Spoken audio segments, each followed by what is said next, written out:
Bonjour à toutes et à tous, bienvenue au podcast La Sueur, salut Rust. Salut Guillaume. Voilà, même si on se parle depuis déjà quelques minutes, bref, ce week-end, il y a Wonderboy Darren Till, donc un événement UFC London, autant pour moi, Liverpool, pour la première fois à Liverpool pour Darren Till, un événement créé spécialement pour notre cher Darren, qui est véritablement prêt là à prendre toute la division welterweight, et la mettre dans sa poche. C'est très compliqué aujourd'hui. C'est vrai que la carte, le reste de la carte n'est pas ouf, d'autant plus que Gunnar Nelson, qui était l'Islandais qui était censé combattre en co-main event, il a drop out à cause d'une blessure. Voilà. Le reste de la carte, en fait, c'est que des Anglais ou des mecs, même des mecs de Liverpool, mais ça ne nous intéresse pas autant. On est vraiment là pour le main event. Wonderboy contre Darren Till. Oh putain! Ça va être de la folie. Mais vous ne vous rendez pas compte un peu de l'excitation derrière ce combat-là. C'est... Oh là là! On a les deux meilleurs strikers déjà de la division welterweight. Ça, clairement. Arguably, on pourrait se demander si c'est pas les meilleurs strikers de l'UFC en tout cas. Alors il y a Gokhan Saki, on est d'accord, il y a des très gros. Oui, mais non. Là où on parle, alors Wonderboy Thompson, avant d'arriver en MMA, il me semble que c'est 57 combats en kickboxing, 57 victoires, 0 défaites. Voilà. Darren Till, pareil. Darren Till, c'est à la base un prodige de la boxe thaï en fait. Clairement. Il a, jusqu'à ce qu'il ait 17 ans, c'est pour ça aussi qu'il n'a pas remporté de titre majeur. C'est parce qu'en fait, il avait gagné, il me semble, un titre en règle K1 sur le circuit européen. Et les meilleurs du Muay Thai, les meilleurs connaisseurs s'accordent à dire que c'est un prodige. On a c'est ça, Harrison, qui est aussi un boxeur thaï anglais, qui était dans un des podcasts des commentateurs du UFC qui disait « Je me suis entraîné avec Darren Till, c'est pas une blague. C'est pas une blague, il est aussi bon que ça en a l'air. » Parce que là, ce sera le Muay Thai contre le karaté, donc Wonderboy qui vient du karaté, contre Darren Till qui vient du Muay Thai, et Rust va poursuivre sur ce Darren Till à l'histoire exceptionnelle. On pourra en parler des heures de ce cher Darren Till. On pourrait vraiment faire un podcast et à mon avis... on en fera un quand il sera champion. Oui. Parce qu'il a l'histoire qui est extraordinaire, pour vous la faire en 2-2, parce qu'il faut quand même, pour ceux qui sont pas au courant, donc c'est un gamin de Liverpool qui, je ne sais plus exactement à quel âge il découvre le Muay Thai, mais quand il le découvre, c'est avec la team Carbone, qui est donc gérée par Colin Heron, fameux Colin Heron, le meilleur coach, boxe Thai, K1, MMA, tout compris. Il a le club Team Carbone à Liverpool, il découvre Darren Till. Dès le début, il voit que ça va être un gamin vraiment spécial. Il l'entraîne comme il se doit. Il faut savoir que la team Carbone, c'est des mecs qui s'entraînent de façon dure un peu. Pour ceux qui ont vu le film Whiplash, on est un peu dans le même style. C'est vraiment, c'est sous la pression que les diamants sont éternels. Je sais plus quelle est la phrase merdique. Mais il se rend compte très vite que Darren Till, non seulement a des aptitudes physiques qui vont lui permettre d'aller très très haut, mais qu'en plus, il est dur comme des bottes de cuir de western. Et donc, tout se passe parfaitement. La team Carbone, qui avait du succès grâce à Terry et Tim, à l'époque, un boxeur thaï qui a eu du succès sous l'égide de Colin Heron.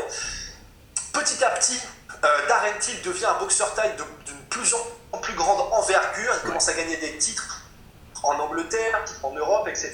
Sauf qu'à 19 piges, faut savoir qu'à Liverpool, les mecs ont sang chaud. Et à 19 piges, Darren Till, qui avait l'habitude de se bagarrer un peu dans des soirées un peu arrosées, il est dans un nightclub, bagarre générale, il commence à mettre des KO à droite à gauche, sauf qu'il y a un mec qu'il n'avait pas vu dans son dos qui lui met 2 coups de poignard, 2 coups de couteau. Il passe à 2 doigts de la mort, et quand on dit à 2 doigts de la mort, il le disait récemment, c'est au point où en fait, quand il était dans l'ambulance, il a demandé à l'ambulancière, à l'infirmière qui était dans le camion, mais est-ce que je vais m'en sortir, est-ce que je vais vivre, etc. Et la meuf ne lui a même pas répondu, donc en fait, le coup de couteau est passé à, je crois que c'était quelque chose comme quelques millimètres. Oui, quelques millimètres, c'est ça. Il aurait presque dû mourir. Il revient quelques semaines plus tard, et avant même d'aller voir sa famille ni quoi que ce soit, il va voir Colin Heron, son entraîneur, et lui dit voilà, là il y a quelque chose il faut que ça change. Et Colin Heron lui dit bah écoute, si tu tu veux, j'ai déjà réservé un billet d'avion pour toi, pour le Brésil. Tu vas sortir de tout ce tumulte, de tous les troubles que tu as à Liverpool, toute cette merde qui t'entoure là, et tu vas t'entraîner au Brésil. C'est ce qu'il a fait. Mais au lieu de rester 6 mois, il s'y est tellement plu qu'en fait, il y est resté 3 ans et demi. Ouais. Il y a développé un jeu complet, parce que du coup, le Brésil, c'est le pays du jiu-jitsu. Et c'est là qu'il a découvert non seulement le ground game dans toute sa splendeur, et qu'il est devenu un artiste martial vraiment complet. Tous ces premiers combats de MMA se sont passés en Amérique du Sud. Oui. Et voilà. En restant fidèle toujours au même coach. Et il le dit encore aujourd'hui, son coach le fait flipper de ouf. Je crois qu'on avait vu la même interview où il était là, il disait qu'il était chez le dentiste. Et en gros, il pouvait pas aller au coaching. Il disait, je me pisse dessus parce que je suis obligé de dire à mon coach que je vais pas pouvoir venir à l'entraînement. Rendez-vous compte quand même, Darren Till, 1m88, enfin qui pèse 90 kg quand il est en forme, il se chie dessus devant son coach. Et son coach qui est là depuis ses tout débuts. Il est là depuis ses tout débuts. Et justement, il a en fait un tel respect pour ce coach que ça va main dans la main, tu vois. Il a tellement de respect pour son coach parce qu'il sait que son coach est compétent, mais en plus d'être compétent, qu'il est loyal. C'est ça. Que, d'ailleurs, voilà, une fois qu'il a eu fini ses 3 ans et demi au Brésil, il est revenu directement dans le même club, la Team Carbone, pour retrouver son entraîneur et reprendre le cercle vertueux qu'ils avaient tous les deux. Et d'ailleurs, il l'a dit dans l'interview, je ne sais plus si c'était celle-là, enfin je les ai toutes poncées les derniers jours, et il disait en fait, j'ai commencé ma carrière à la Team Carbone, je la finirai à la Team Carbone. Et dans la vidéo, il disait aussi qu'à un moment donné, une petite anecdote, il était en train de cutter, tu sais, du poids quand il était à Rotterdam contre Veljkovic, je crois, un truc comme ça. Et à un moment donné, son coach arrive pour lui remettre de l'eau chaude quand il était dans le bain, parce qu'il fallait qu'il perde Oui, c'est cette interview-là. Et il fait non, mais Colin, arrête, c'est bon, pas trop d'eau chaude. Et genre en mode un peu, tu te calmes. Colin le surparle le col, lui fait tu me parles plus jamais comme ça. En gros, il disait ce mec, en gros, il me met la peur, une peur divine en fait. Il m'insuffle une peur divine et c'est génial. C'est vraiment une relation coach-élève qui est absolument parfaite. Quand c'est basé sur le respect et la compétence, c'est un truc de ouf. Et ça donne ce qu'il y a aujourd'hui. Un monstre, un véritable monstre. D'ailleurs, vous pouvez nous poser des questions, petite transition, sur Facebook, @lasueur, Instagram, @lasueur, Twitter, @lasueur_off, de préférence les DMs, parce qu'on répond à vos questions. Et là, c'était cette petite intervention parce qu'on avait reçu une question sur Darren Till et on n'avait pas répondu. Je gardais cette question-là pour aujourd'hui. Alors, c'est de Moonelio sur Snapchat, donc @lasueur, si vous voulez nous suivre et nous poser des questions. Que pensez-vous de la vidéo de sparring postée par Darren Till sur son Insta, la fameuse vidéo où il joue avec un combattant qui a l'air d'être à des années-lumière en dessous de son niveau et surtout du niveau de Wonderboy? N'est-ce pas irrespectueux pour son sparring partner? Pourquoi, selon vous, ne porte-t-il pas de casque? Pourquoi ne s'entraîne-t-il pas avec des experts en karaté qui l'aideraient mieux à se préparer au style de Wonderboy? J'espère que vous pourrez y répondre dans votre prochain podcast et DSL pour la longueur de la question. Alors moi, petite intervention préalable. Pour cette vidéo-là, moi, j'avais pas vraiment eu de problème avec ça parce que certes, il défonçait un mec qui avait l'air d'être effectivement une merde, mais il faut pas oublier que Darren Till, il poste beaucoup sur les réseaux sociaux et il avait aussi posté quelques mois avant une vidéo de lui avec un mec heavyweight qui lui en mettait salement plein la gueule. Il disait, Darren Till, en gros, c'était en légende, je peux manger des coups de tous les mecs. Donc il n'a pas de problème à poster des vidéos de lui s'en prenant, mais aussi de temps en temps, ça reste un combattant, il y a la confiance, faut aussi qu'il mette des vidéos le montrant quand même à son avantage. Faut pas oublier ça, mais c'est vrai que le problème, c'est que comme c'est sur les réseaux sociaux, ce qui fait généralement plus de buzz, c'est quand un mec casse la gueule d'un autre gars. Donc forcément, c'est celle-là qui a fait le plus de bruit, et les gens ont tendance à oublier ce qu'il y avait eu avant. Et puis pour Wonderboy, je pense à mon avis qu'il s'entraîne avec des mecs qui font du karaté, mais qui va pas tout montrer à tout le monde sur les réseaux sociaux. Voilà. En fait, je pense que du coup, ça m'a un peu étonné aussi parce que je pense que ce qui gêne les gens surtout, c'est même pas le fait qu'ils lui mettent des mandales et qu'ils mettent des gars KO, c'est simplement on a l'impression que les gars sont amateurs et que du coup c'est presque de l'intimidation. Enfin, c'est un bully le gars. Ouais. En fait, personnellement ça me gêne pas du tout, mais pour une raison simple, c'est que premièrement à la Team Carbone, ils sont connus pour faire des sparring vraiment full blast.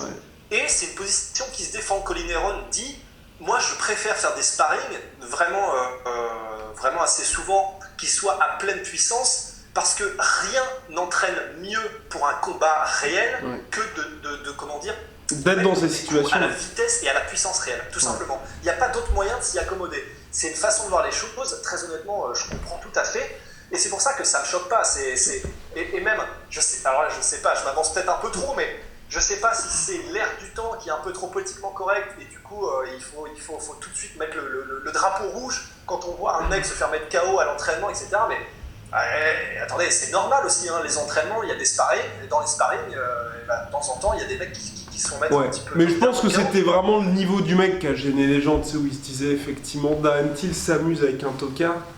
Parce que oui, Darren Till s'amuse avec un tocard, mais samedi, il affronte Wonderboy. Stephen Thompson, qui était, jusqu'à l'avènement de Darren Till, véritablement le striker de cette catégorie welterweight, et qui affronte, pour la première fois, on peut le dire, un striker qui est peut-être éventuellement meilleur que lui, parce que certes, il n'a que 2 défaites au compteur, donc une contre Tyron Woodley pour son avant-dernier combat, et une défaite qui était à l'UFC 209, et une défaite contre Matt Brown où il s'était fait bien poncer au sol, mais c'était un autre Wonderboy, et depuis vraiment il a roulé sur la concurrence, et là il est premier du classement. Donc vous allez dire oui, pourquoi il ne combat pas Covington pour la ceinture intermédiaire? C'est parce qu'il y a eu les 2 défaites contre Tyron Woodley et le dernier combat que personne n'a envie de revoir. Et donc là voilà, c'est vraiment pour défendre sa position de number 1 qui s'attaque à Darren Till, mais voilà, Wonderboy il a 35 ans. Est-ce qu'il va pouvoir réussir à mettre fin à la hype? En tout cas, s'il y en a un qui peut, c'est clair que Wonderboy est en pole position. Hein. Oui, clairement. En gros, Wonderboy et Darren Till, qui sont donc, on la répète, les 2 meilleurs strikers de la division, c'est tous les 2 des snipers. C'est-à-dire que c'est les 2 qui peuvent mettre fin à un combat en un quart de seconde et sortis de nulle part. Wonderboy a été capable de le faire à grosso modo tout le monde. Il n'a pas mis KO tout le monde, mais en tout cas, à chaque fois, on avait l'impression, à part contre Tyron Woodley et Matt Brown, à l'époque, mais c'était avant qu'il ne travaille la lutte avec Chris Weidman, et c'était pas le même, t'as raison de le dire. Depuis que Wonderboy qui s'entraîne en lutte autant qu'il s'entraîne dans les autres aspects du combat, il est devenu imprenable, sauf à moins d'être un espèce de champion légendaire de la trempe de Woodley. Du coup, est-ce que ce sera pas un peu trop too much too soon pour Darren Till? Franchement, là, tout ce que j'entends sur les réseaux sociaux, j'ai l'impression de me téléporter et de revenir dans le temps quand il y avait Shogun Rua contre John Jones. Je sais qu'on en parle souvent, mais c'est un moment charnière. Et tout le monde disait de Shogun Rua, voilà, c'est un vétéran, il en a vu d'autres, c'est un spécialiste. John Jones est un peu trop jeune, trop inexpérimenté, ça passera pas, ce sera probablement un beau combat, mais voilà, ce sera trop pour John Jones. John Jones avait assassiné Shogun. Là, franchement, j'entends les mêmes choses de tous les côtés. Ça va être la même. Et tous les pros commencent à dire voilà, c'est un super, c'est un genou, c'est un prodige, tout ce qu'on veut, mais Wonderboy en a vu trop, il a combattu du plus gros calibre, il a plus d'expérience. J'ai l'impression d'entendre la même chose. Et un truc que je comprends pas, c'est je vois pas bien l'intérêt de dire il a combattu du plus gros calibre. C'est-à-dire que pour moi, c'est juste on parle des compétences des 2 combattants. Évidemment, il peut pas avoir combattu de plus gros calibre Darren Till, puisqu'il arrive là, il accoste avec les plus gros noms. En termes de compétences, de ce qu'on a vu, Darren Till, il avait la facilité avec laquelle il a disposé de ses derniers adversaires. Clairement. Franchement, c'est du calibre champion du monde, quoi. C'est hallucinant. Surtout la que maîtrise de la distance, c'est la sélection de coups, tout ce qui peut utiliser la dimension physique qu'il apporte, parce qu'il est compliqué à mettre au sol, et quand tu y arrives, on l'a vu avec Donald Cerrone, il se relève en 2-2, parce que clairement, il est à 200 livres dans la vie de tous les jours, c'est l'équivalent de 95 kilos. Il a absolument tout, il a tout. Il a tout ce gars-là, donc contre Wonderboy, à mon avis, de toute façon, les 2 voudront simplement prouver qui est le meilleur striker, donc ce sera, je pense, uniquement debout, ce qui est encore plus excitant. Ça va être fou. Mais moi, je le sens très mal pour Wonderboy. Pourquoi Parce que le Shogun Roi John Jones, La différence pour moi qu'il y avait, c'est que certes, Shogun revenait de blessure et était absent depuis un long moment, mais Shogun était champion. Donc ça veut dire quoi? Ça veut dire qu'il y avait déjà eu des défaites pour Shogun, mais il restait dans son prime. Dans la tête des gens, ça restait le grand Shogun. Le Shogun roi, si je peux me permettre. Et... alors que notre cher Wonderboy, le problème, c'est qu'il y a eu pour moi les 2 combats contre Tyron Woodley. Et Tyron Woodley, même si le premier, ça a été un match nul, il n'a pas fait mal à Tyron Woodley. Et Tyron Woodley a montré, en quelque sorte, comment battre Wonderboy. Comment faire en sorte de ne pas se prendre ces coups-là. Et on a beau dire ce qu'on veut, certes, Tyron Woodley, c'est un bien meilleur, je pense, lutteur que notre cher Darren Till, mais Darren Till, comme tu l'as dit, comme on le sait, il est bon en jiu-jitsu, il est bon en grappling, et physiquement, c'est aussi un monstre comme Tyron Woodley. Et je pense que avec son coach, parce que c'est ça aussi la différence pour moi qu'il y a entre Masvidal, qui avait eu ensuite pour combat de retour de Wonderboy, c'est que notre cher Darren Till, il a beau jouer un peu les mecs un peu foufou, il est extrêmement discipliné. Et je pense qu'ils ont salement poussé le game plan, et ils ont dit, voici ce que Tyron Woodley a fait. Tyron Woodley, c'est quand il essayait d'attaquer, il y allait vraiment à fond. Et Darren Till, avec son putain de 1-2, il peut aussi y aller à fond. Et en plus de Tyron Woodley, il a l'avantage d'avoir l'allonge pour lui. Et c'est ça qui me fait vraiment peur, c'est que je me dis, il va pouvoir faire un game plan à la Tyron Woodley avec l'allonge en plus. Et ça peut se terminer vite, tu vois. Ça peut se terminer vite et salement. Ouais. Et c'est vrai que je suis d'accord. Après, il y a toujours le fait que c'est vraiment ces 2. Tyron Woodley, c'est un petit lutteur ultra explosif et ultra puissant. Et comment dire, et qui aime reculer et être dos à la cage pour faire ce qu'il a à faire. Alors que Darren Till, il aime bien dominer le centre de l'octogone et mettre la pression pour pousser le gars à l'erreur. Et c'est vrai que non seulement il y a ça, le fait que tu as raison de le préciser, Tyron Woodley a été capable vraiment de blesser super sérieusement Thompson en le chopant au moment où il est le plus vulnérable. Et c'est vrai qu'il y a aussi un truc, et je regardais un autre combat, et pour moi c'est un des combats ça m'a donné plein d'idées, et en tout cas d'indices par rapport à ce combat-là. C'est Shogun Rua, toujours, contre Lyoto Machida, premier du nom. Ah, le fameux. Le combat est extraordinaire, et pour le coup, je pense qu'il y a pas mal de trucs qu'on peut retirer de ce combat-là, parce que Shogun Rua, c'était vraiment Muay Thai, tu sais, mais vraiment pur Muay Thai, avec la jambe de devant qui est en DCA et une garde très haute, etc. Et Lyoto Machida qui était très aérien, très volatile, et avec une garde extrêmement relâchée, etc. Et un truc aussi qu'on voit pas beaucoup faire Darren Till, mais je pense que là on va le voir beaucoup plus, et ça va tout changer, je pense, c'est qu'il va commencer à kicker. Et il va kicker sale. Et juste, je voulais en parler de ça. Shogun Rua contre Lyoto Machida, c'est un des trucs que Rua a fait parfaitement. C'est à chaque fois que Lyoto Machida, qui est très karaté aussi, c'est-à-dire c'est sur des explosions, il va essayer de t'endormir, et d'un seul coup il arrive sur toi, il essaie de te mettre tout ce qu'il peut, il repart. Lyoto Machida essayait de rentrer, Roi le bombardait en low kick, mais c'était vraiment des low kicks précis. C'était à chaque fois que Machida mettait un middle, Roi venait en low kick à l'intérieur. Enfin, c'était que des trucs, tu sentais que c'était taffé à mort à l'entraînement, et ça a vachement dérangé Machida. Et récemment, Darren Till disait qu'il n'avait pas pu kicker énormément dans ses précédents combats parce qu'il avait un problème à la jambe qui est depuis résolu. Si en plus Darren Till se met à lâcher là, je pense que ça peut être la grosse différence, parce que franchement, on l'a vu déjà avec Masvidal, sa posture très large à Wonderboy, elle est super susceptible au low kick. Clairement. Et les low kicks de Masvidal, c'est pas la même chose que les low kicks d'un professionnel en boxe thaï.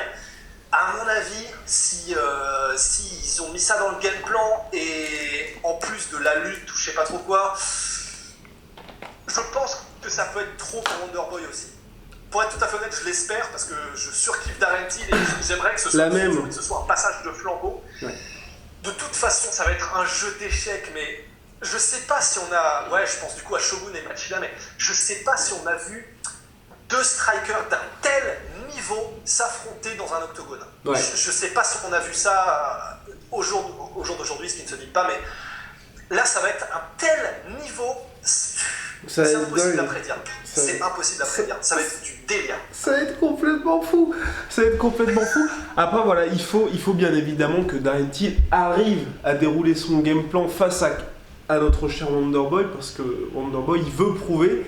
Il a 35 piges, j'ai eu ces 2 combats contre Tyron Woodley qui ont laissé des traces. Il reste quand même sur une victoire franchement nette et sans bavure contre Masvidal. Mais voilà, j'ai trouvé que quand même contre Masvidal, et c'est ce qui me fait un peu peur contre Darren Till, c'est que ça manquait un peu. Et c'est toujours le problème que j'ai eu avec Wonderboy, c'est que ça manque un peu d'impact, je trouve. Ça manque un peu d'impact.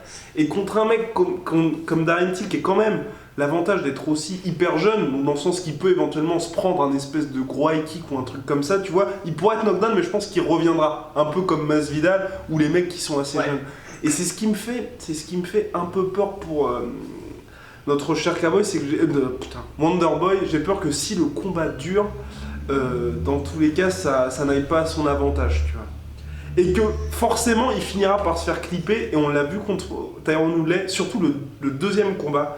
Le deuxième combat, mine de rien, pour moi, j'avais Wonderboy qui gagnait parce qu'il était beaucoup plus actif. Et c'était au dernier round, il s'est pris un parpaing de l'espace, knockdown, et puis allez vas-y, Tyron Woodley qui était là en ground and pound, et c'est à cause de ça qu'il a perdu. Et c'est arrivé à la fin, parce que forcément, 25 minutes dans la cage, avec un mec qui tape comme ça, il y a au moins une fois, si le combat dure effectivement 25 minutes, où ça va passer. Et Wonderboy, maintenant, aujourd'hui, il n'a plus la capacité à encaisser qu'il avait avant. Je pense. C'est possible. Après, c'est largement possible. Quand on voit ce qu'il a pris dans les 2 combats contre Tyron Woodley, ça te fait douter son homme. C'est ça. Et alors après, c'est vrai qu'on peut se poser la question parce que Darren Till est énorme. Ouais, énorme. Quand il dit qu'il veut être champion en welterweight, middleweight et light heavyweight, c'est possible, et c'est vous dire à quel point il est énorme. Et généralement, les gars qui sont aussi musculairement développés et aussi énormes ont tendance, on pense à Romero, à Woodley, à être un peu juste au niveau du cardio s'ils y vont à fond. Après, c'est vrai que Darren Till, il a un style de combat qui est totalement différent de celui de McGregor, auquel il est souvent comparé. Il est dans l'économie, mais vraiment dans l'économie à mort, Darren Till. À chaque fois, c'est 0 mouvement superflu. Et ce que ça veut dire, c'est que du coup, il est capable de conserver son pouvoir de KO, et vraiment énorme KO, jusqu'au 5e round. Oui. Et c'est vrai qu'à la différence de Woodley, et c'est là où je te rejoins à 100%, c'est que Darren Till, en revanche, il a un style, il met la pression. Clairement. Il va mettre la pression sur 5 rounds. Ça veut dire qu'il va toucher par-ci par-là sur 5 rounds. Et du par-ci par-là hyper puissant. Parce que c'est ça aussi, Darren Till, moi ce qui m'impressionne, c'est que tu vois, les côtés, je vais te mettre un petit jab. Non, il n'y a pas de petit jab avec Darren Till. C'est même juste pour toucher, juste pour tester au début de combat, c'est que tu les sens passer à chaque fois. Et c'est vraiment ça qui est impressionnant chez lui, c'est que les petites juste touches, ça n'existe pas. C'est des touches où tu vas quand même le sentir, tu vois. C'est vraiment la différence d'ailleurs de style entre Wonderboy, justement, c'est pour ça que c'est fascinant comme combat de style.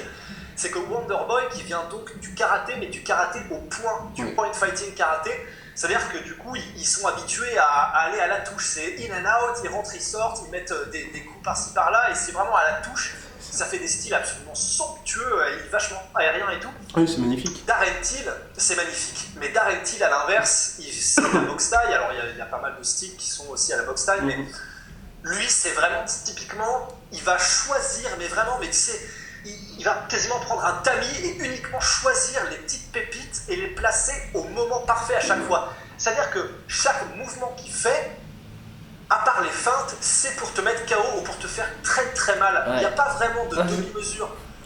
Et c'est là où ça va être vraiment vraiment intéressant. C'est dès le premier round, à moins que ce soit vraiment un round d'observation, mais je ne pense pas, on va déjà voir de très gros impacts de la part de Darren Till. Et c'est là où on va voir justement comment est-ce que Stephen Thompson, et ça se trouve, il va nous surprendre à avoir un game plan où il va être ultra offensif, et alors là ça va être KO mais comme jamais. Mais sinon c'est vrai que j'ai du mal à voir Stephen Thompson, à moins qu'il sorte un truc de sniper, genre spinning back kick avec un timing complètement jamais vu, etc. Ce qui est possible, hein. Mais à moins qu'il fasse ça, ça va être une pression qui va être compliquée à gérer, je pense. Ouais. Même chose. Donc place au pronostic. Jingle. Allez la régie. Alors, pour le prono, vas-y. Moi, je mets. J'espère. Ouais. Et je le mets. Oh. Darren Till. KO. 4e. Alors, j'espère aussi parce que j'ai quand même envie de voir le combat durer un peu. Mais j'ai Darren Till KO.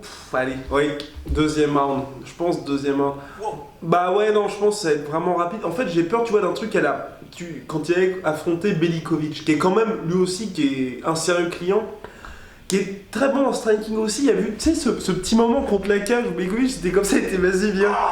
Et Darren Till est arrivé et a mis, voilà, un putain de coup de full blast. Le mec était knockdown direct et c'était ground and pound des familles, mais monstrueux, effrayant, enfin...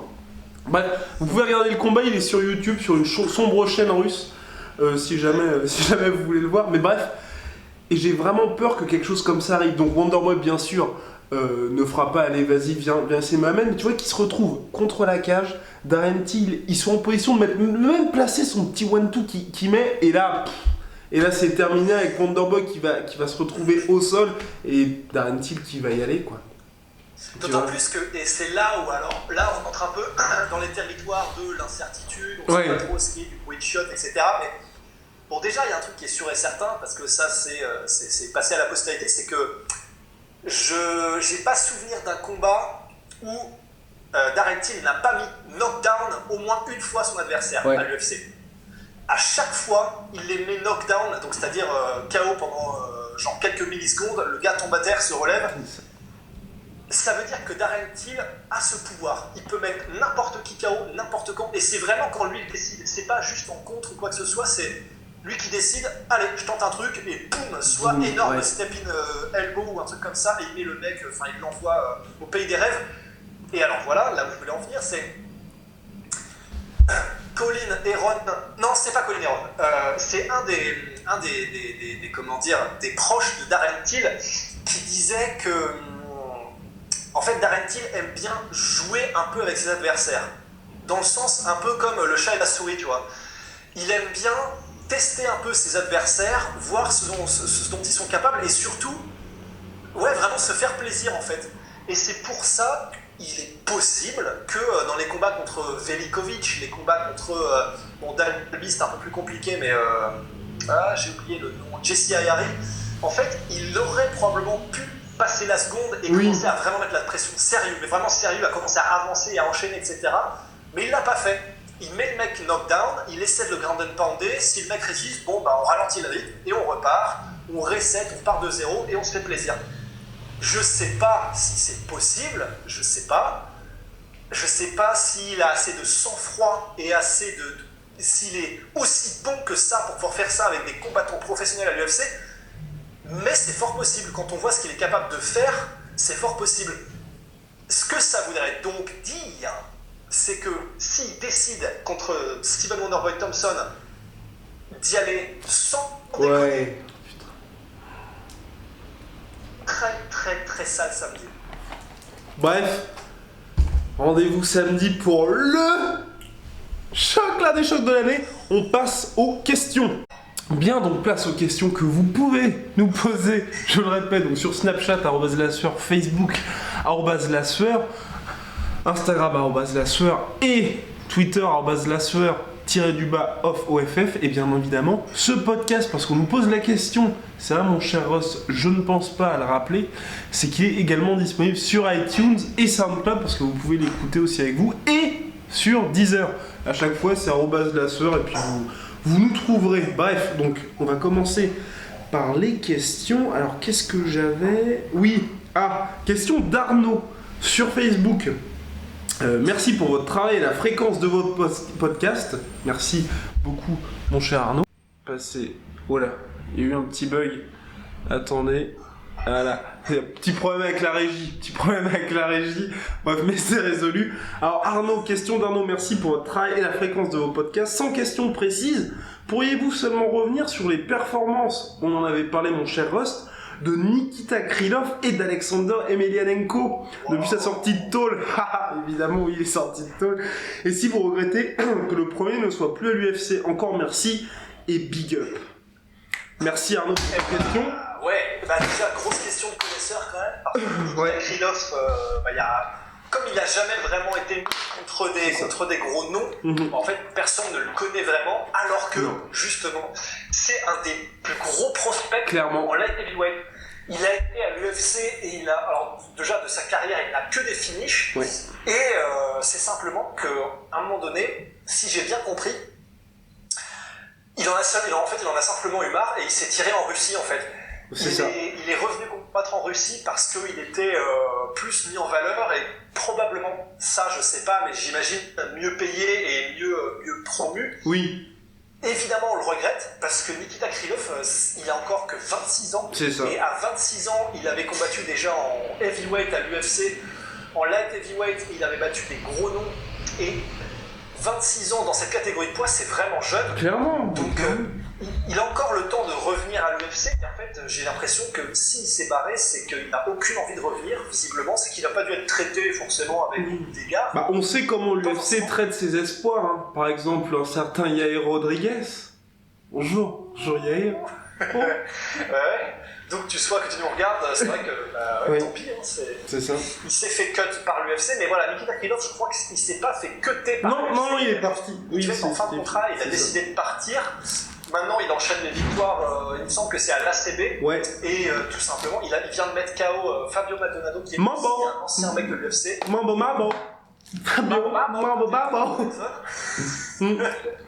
Et il a mis KO ce mec-là qui est très durable et d'ailleurs qui a donné du fil à reprendre à Fedor. Oui.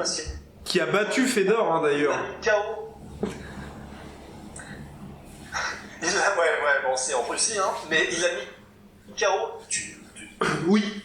tellement clean que tu te dis ça peut pas être du hasard et de toute façon il était en train de le rouster même avant. Donc voilà, il est facile, il vient du Kyokushin, c'est un tueur au sol et vachement de soumission aussi, il ne craint personne. Voilà, à voir comment ça évolue.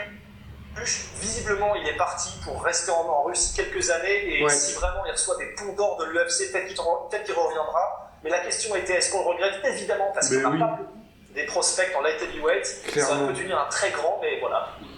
Peut-être qu'il reviendra. Et puis notre bon vieil Alexander Emelianenko, qui est vraiment plus déchaîné que jamais, ces derniers temps, depuis qu'il est sorti de tôle, il n'enchaîne que des victoires. Certes, c'est contre des combattants de seconde zone, mais n'empêche qu'il y a à chaque fois les KO, et puis qu'il poursuit son petit bonhomme de chemin. Contre, oui, oui, mais voilà, contre Gonzaga qui n'est plus le même qu'il y a quelques années, mais bon, il enchaîne. Après, ce serait bien, moi j'aimerais bien le voir au Bellator ou au Rising, enfin dans une qui est un peu, tu sais, des combats de légende, quoi. Et d'ailleurs, le bruit de couloir voudrait qu'il ait en pourparlers avec le Bellator. En plus, Fedor étant au Bellator, et Dieu sait que Fedor a toujours aidé Alexander Emelianenko dans sa carrière, que ce soit quand il l'a amené au Pride ou pour le soutien du code et tout. Donc, il y a moyen que Alexander finisse au Bellator, et franchement, vu ce qu'il a fait contre Gonzaga, qui certes c'est plus le même que c'était avant, mais ça reste un gros vétéran de l'UFC, etc. Il était très facile, que ce soit en anglaise, que ce soit debout. Alors même si il s'est fait un petit peu poncer au sol les premiers temps, mais c'est la spécialité de Gonzaga, le mec c'est un ours. Une fois debout en revanche, et une fois qu'il a pu prendre la mesure de Gonzaga et le crever un petit peu au niveau du cardio, il est superbe, mais vraiment superbe en anglaise. Et des mecs aussi propres, il n'y en a pas beaucoup. En heavyweight, il n'y en a pas beaucoup. Honnêtement, ça fait un peu penser à du Dos Santos, à du Ngannou, parce que Ngannou c'est autre chose, mais il est extrêmement rapide, extrêmement propre, extrêmement précis. Et au Bellator, malgré son âge, et encore, je crois. Non, ça va, il a 34 piges, je crois, si je ne m'abuse. C'est ça, il doit avoir 35 ans. 36, 34, pour le ça va. Ouais. Et donc, au Bellator, il peut faire des étincelles, et j'ai vraiment hâte de voir ce que ça donne. Pourquoi pas une revanche contre Crocop? J'ai quand même été. Pourquoi pas? Il faudrait que Crocop s'en remette déjà. Oui. Et Crocop vise un retour en octobre. Après, il vient de se blesser, notre cher Crocop qui nous a une nouvelle fois beaucoup attristé, qui s'est blessé au genou, qui devait combattre ce week-end et qui ne pourra pas combattre à l'UFC 200 contre Roy Nelson, blessé au genou, opéré dans la foulée, sa 5e opération je crois, et qui vise donc un retour pour octobre. Bref, affaire à suivre. On va passer au reste des questions, maintenant les questions sur Instagram. @lasseur, hein, je le répète ainsi. Si le réseau... Yes, alors c'est nickel. Alors question. Question de Pierre. Pourquoi vous parlez de tennis? C'est un sport de FDP.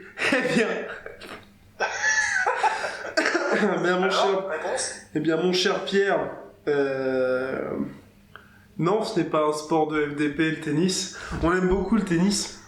On apprécie beaucoup le tennis. La Sueur est un site omnisport. Il y a aussi du basket, il y a aussi du football américain et donc évidemment du tennis. Sport extrêmement élégant avec de superbes athlètes comme Rafael Nadal par exemple. Donc voilà, Pierre va te faire enculer. Bref, question d'Antoine sur Instagram. Antoine 1359. Vous préférez le sport ou le cinéma? Eh bien Pierre, si tu as été là avant le podcast, nous avions une discussion sur Marlon Brando. Bah on aime bien les deux. C'est d'ailleurs incomparable. Absolument incomparable. Alors c'est vrai que... Et d'ailleurs, ce qui est intéressant par rapport à ce qu'on disait avant le podcast sur Marlon Brando, c'est que Marlon Brando, ce qui fait que c'est un mec aussi légendaire, c'est parce que, on le disait avant, en fait, on a même pas l'impression qu'il jouait. C'est de l'acteur studio, il rentre dans les personnages, et c'est ça que personnellement qui me fascine avec Brando, c'est justement t'as l'impression que c'est réel en fait. Personne ne fait cette impression-là à part Brando. Et si comparatif il y avait, c'est aussi ce qui me plaît. Et je pense que tu as un backup là-dessus. Le MMA, il n'y a pas plus réel que le MMA. Tu peux pas tricher. Dans la cage, les mecs qui sont dans la cage, tu ne peux pas avoir de masque social. Tu es toi-même. C'est vraiment il n'y a pas plus vrai, il n'y a pas plus brut, mais brut sans eux, que le MMA. Et c'est quelque part, si un comparatif il devait y avoir, ce serait ça. C'est dans ce monde de politiquement correct, de médias, social media et tout ça, un peu de vrai, de réalité, ça fait du bien, quoi. Voilà, tout à fait, tout est dit. Question d'Eddie Ride. Darren ne risque-t-il pas d'être démuni face à la diversité de striking de Wonderboy, à ses changements de garde, à ses angles, à son jeu de jambes, etc. Darren Till étant un combattant à garde unique, ayant un striking pas très riche, attention, step in elbow, left high kick, straight left, jab left, roundhouse kick, bolo punch, et ne frappant qu'avec des combinaisons de 2 coups max. Les deux combattants aiment combattre à distance et contrer leurs adversaires. Cela ne risque-t-il pas de donner un combat ennuyant? Je ne pense pas. Et en fait, pour ce qui est de... clairement, je sais plus qui a posé ces questions. Eddie. Clairement, la personne s'y connaît. Ouais. Mais je sais pas si on peut dire que Darren Till n'a pas un striking qui est riche. Ouais. Le seul truc, c'est qu'il a des fondamentaux qui sont exceptionnels. Exactement. C'est moins virevoltant, c'est moins flamboyant qu'un Steven Thompson. Oui. Il fait aussi souvent les mêmes choses, mais c'est juste que comme il n'y a que lui qui l'est. Mais oui. Ce qui est vrai aussi, mais pour Darren Till, c'est un peu pur qu'il a, mais il sait tout faire. C'est vrai qu'il se repose sur des trucs très basiques, mais comme il est extrêmement précis et rapide, ça passe. Donc pour l'instant, c'est qu'il n'a pas vraiment eu besoin d'autre chose que le 1-2 que l'auditeur soulignait. Mais on voit de toute façon que de temps en temps, il a des lueurs de génie. Je crois que c'était contre Veljkovic ou un truc comme ça, où il fait un espèce de... Je sais même pas comment ça s'appelle, et pourtant je fais de la boxe style, un espèce de truc où il feinte avec un premier coude et il vient avec un deuxième derrière. Enfin, c'est juste, s'il veut, il peut surprendre l'adversaire et le garder en alerte tout le temps, c'est juste qu'il n'en a même pas besoin en fait. Voilà. Et de toute façon, pour moi, il a un striking qui est suffisamment riche, Darren Till, il sait tout faire, c'est juste qu'il n'a pas besoin de le faire pour l'instant, mais même au-delà de ça, en fait, à la limite, ça m'intéresse presque autant qu'il n'utilise que les bases ultra fondamentales. Il les fait tellement bien que justement je suis fasciné de voir si ça suffit pour prendre la mesure d'un style comme celui de Wonderboy. Oui, surtout que, honnêtement, comme tu l'as dit, quand ça fonctionne, est-ce qu'il y a vraiment besoin d'élargir son panel à foison? Le mec, il a un game plan, il l'applique, et puis on verra bien, de toute façon, il passera au révélateur Wonderboy. Regarde le combat qu'il y a eu contre Tyrone Woodley. Tyrone Woodley, c'est pas non plus un combattant qui a vraiment un éventail ultra riche en striking, et on a vu ce qu'il avait fait à Wonderboy. Donc voilà, c'est les fondamentaux aux petits oignons. Question de Samson BR. C'est dur à admettre, mais est-ce qu'une équipe peut vraiment stopper les Golden State Warriors? C'est effectivement compliqué. Sauf que, est-ce que tu as suivi ce qui s'est passé hier soir? Non. Les Houston Rockets ont battu les Warriors. Exactement, les Houston Rockets ont battu les Warriors à l'Oracle Arena, donc chez Golden State. La dernière fois qu'une équipe avait battu Golden State chez eux, nous étions en 2016. Et c'était LeBron James qui remportait le Game 7 pour être champion là-bas.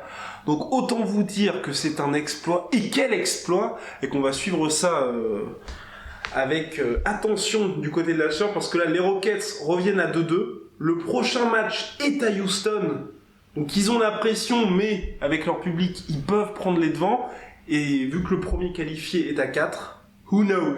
Bon, moi ça me paraît quand même un peu juste pour Houston, mais qui sait, oui, parce que la Sueur c'est aussi du basketball. Bien. Et d'ailleurs, je tiens à préciser quand même que si je le sais que les Houston ont gagné hier aux Warriors, c'est uniquement grâce à la Sueur. Vous ne trouverez pas mieux ailleurs. Alors, on va passer maintenant aux questions sur Snapchat. Beaucoup de questions ces temps-ci. Mais c'est très bien. On est content. Alors, question de Maxime. J'en peux plus. Les gens se lâchent. Donc sur le combat de l'UFC 226 qui arrive, Maxime, on verra si Lewis a bien fait d'ouvrir sa gueule pendant des mois en parlant de Francis. Ouais.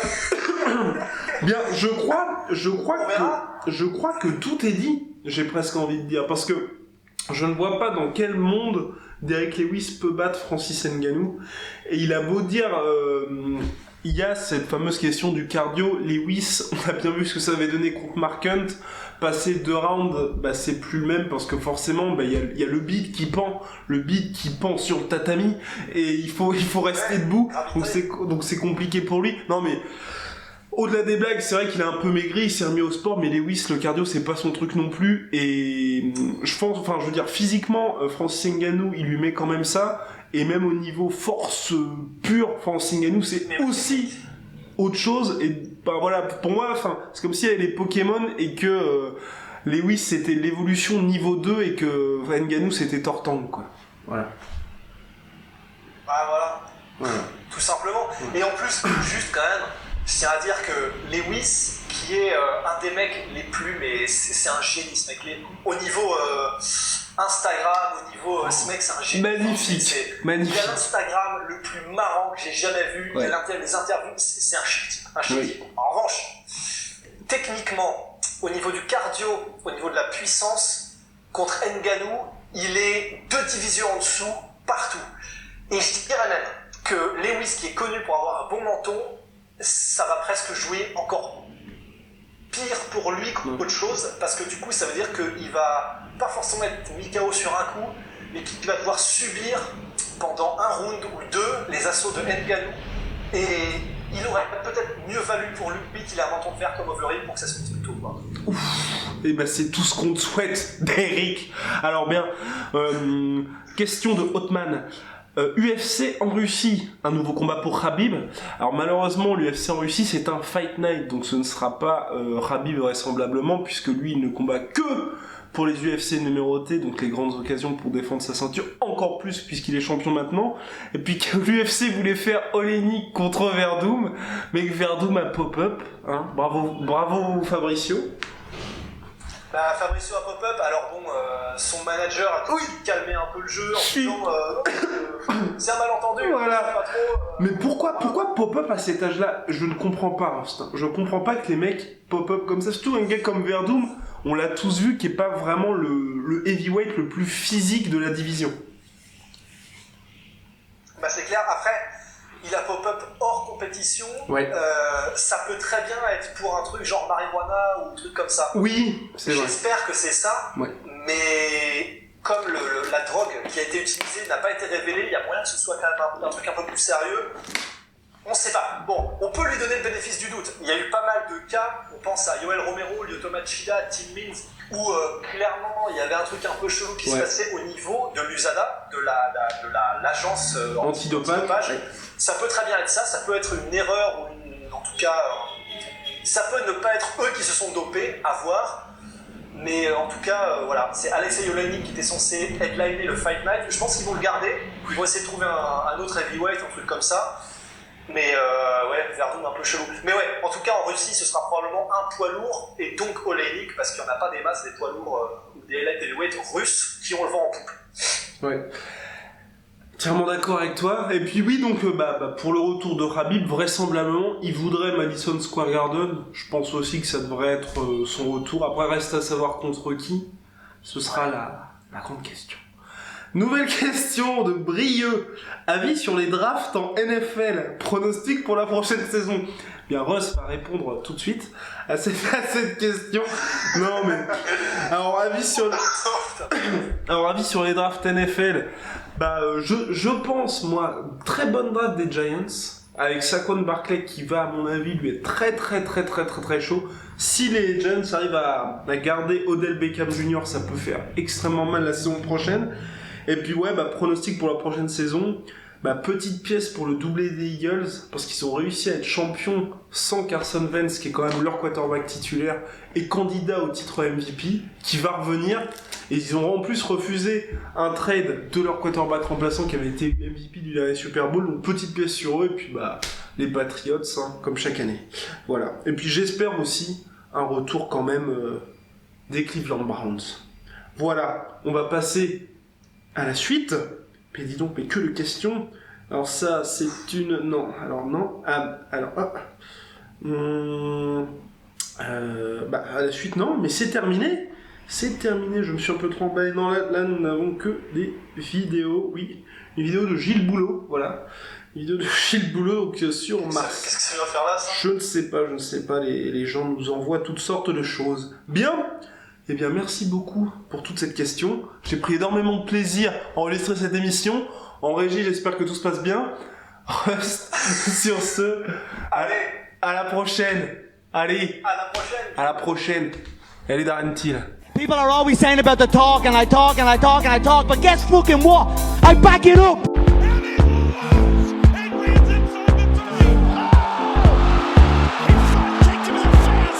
Ese es el hermano maestro.